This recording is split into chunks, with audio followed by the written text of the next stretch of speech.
Il faut comprendre que le projet de loi 45-13, on a été pris au dépourvu parce qu'il est passé à partir de la première chambre. Malheureusement, il a été approuvé au niveau et voté au niveau de la première chambre.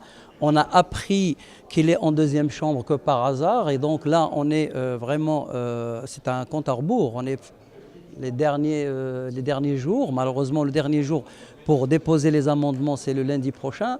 Et on est en train d'essayer de toucher tous les groupes parlementaires pour les sensibiliser pour le danger de ce projet de loi, le danger pour la santé du citoyen marocain.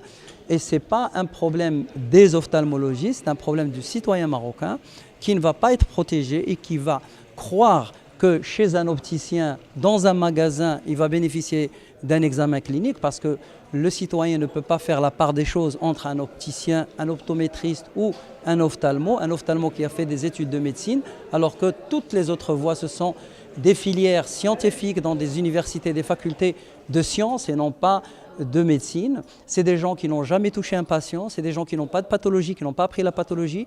Et l'œil, ce n'est pas uniquement l'œil, c'est un corps humain, c'est un contact. Et malheureusement, ce projet de loi nous donne l'occasion d'essayer d'éclaircir un petit peu les choses et on vous remercie d'être là pour pouvoir un petit peu éclairer l'opinion publique. Malheureusement, quand le médecin parle, on pense qu'il parle pour son intérêt, mais l'intérêt du patient est systématiquement inclus dans notre démarche. L'intérêt du patient, c'est le fait que l'on reçoive des patients avec un diagnostic tardif parce qu'on les a faussement rassurés, parce qu'ils ont cru qu'ils ont bénéficié d'un examen clinique, alors qu'en fait, ils ont bénéficié d'une partie de l'examen qui n'est pas suffisante, alors que l'opticien ou même l'optométriste n'est pas capable de faire la part des choses pour dire que ce patient doit revoir un ophtalmo ou non.